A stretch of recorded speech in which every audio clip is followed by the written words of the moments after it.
If you're not interested in tech and gear and audio and recording and cameras, then don't watch this.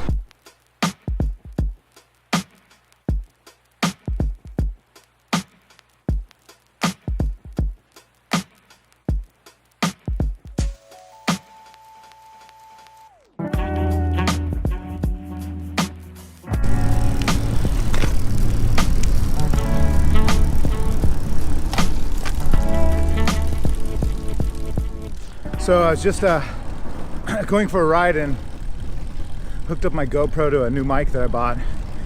Whew, I'm out of breath. It's been like 15 miles. I'm hitting it pretty hard actually. Just got my bike tuned up. It's rolling good. So anyway, I got a new mic connected to the GoPro here and I just want to test it out. That's why I'm out here. But it ended up being such a beautiful day that I kind of felt obligated to at least film a little bit of this beautiful weather. I got my headphones on. I'm listening to some, I'm actually listening to a podcast with an author named Robert Greene, who wrote a book called The 48 Laws of Mastery and also the book Mastery.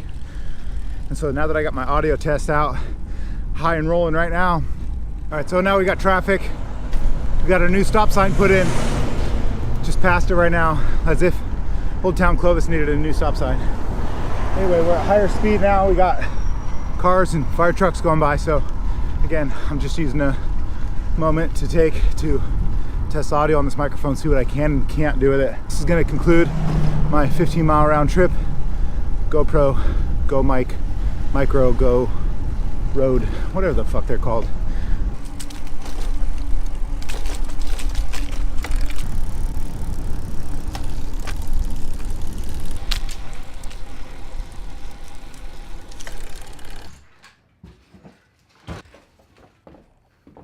Robert Greene, this dude is a badass.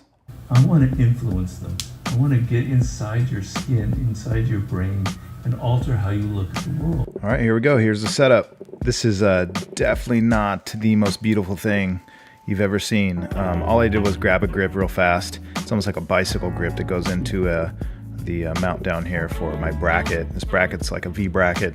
You can see that it's got 3 cold shoe mounts, so you can put microphones, cameras, whatever you need to on here.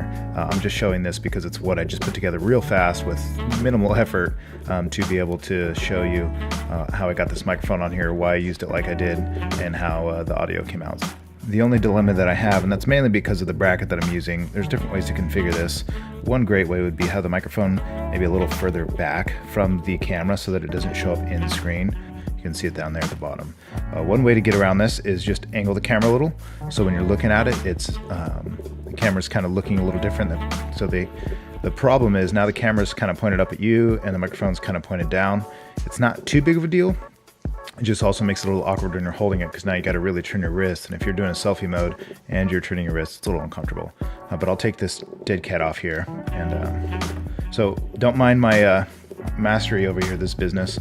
That's not necessarily what I'm showing you, but this little tiny mic, you guys have probably seen it before. I'm sure a lot of people use it. A lot of people review it, so you've seen it all before. I mainly was doing this because I figured if I'm gonna go out and test it and make a video so I can do a review for myself to see what the quality is, might as well make something for you guys to see. The dead cat did its job for sure. This is actually a pretty nice little setup here. Inside you actually have like a little bit of like a dense material to start, and then the dead cat around it, so it keeps it's actually pretty it's almost like holding a ball. It's pretty rigid, which is nice because I throw these things around and toss them around all the time, and to be on this little microphone you need something that's not going to rub on the microphone. It's going to be stable, but at the same time it's not going to be flapping around. It doesn't slide over and touch this microphone. It kind of surrounds it and encloses it.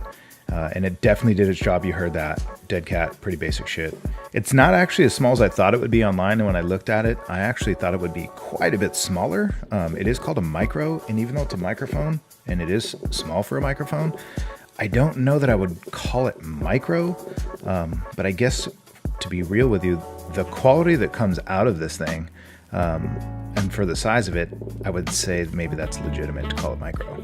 So I'm pretty impressed. I like the sound quality. I like the build quality. I love that I can use my own jack or my own connections if I need to.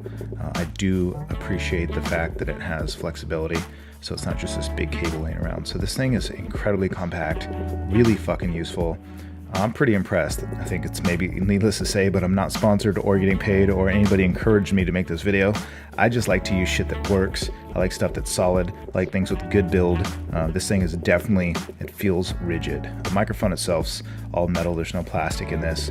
I really dig the way this thing works out. Side note, I actually left this thing out in the rain, hooked to my motorcycle for 2 nights, and it downpoured. This thing was soaked, and it was actually face up. And not that I would recommend doing this or say that it's waterproof, I'm not, but I did let it dry for a couple of days before I touched it and plugged it in and hooked it up to power.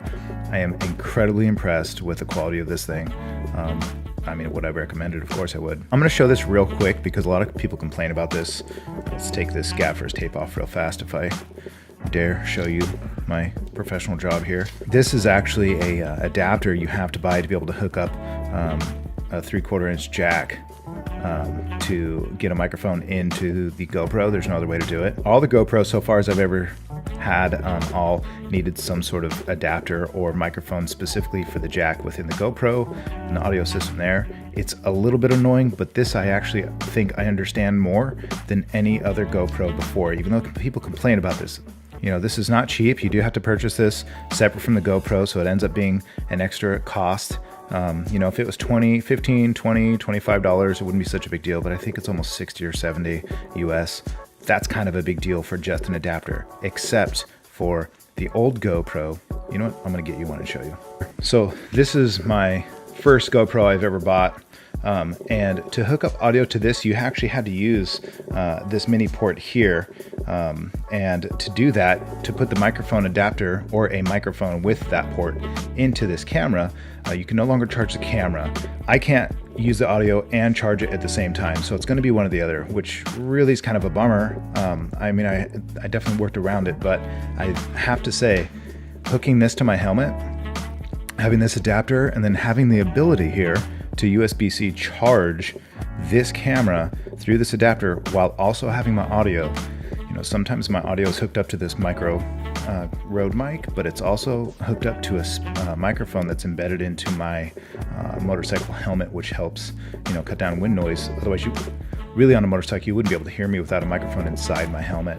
This allows me to charge the camera, to put a microphone on it and use it for, man, there's times where I've had this thing running for 6-7 hours, not always recording, but running and ready to record as soon as I give it a command or push record on top.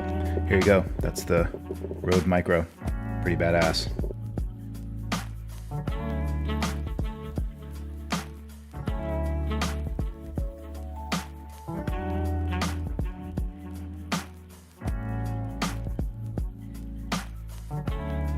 All right, so I decided to do one more sound test real fast.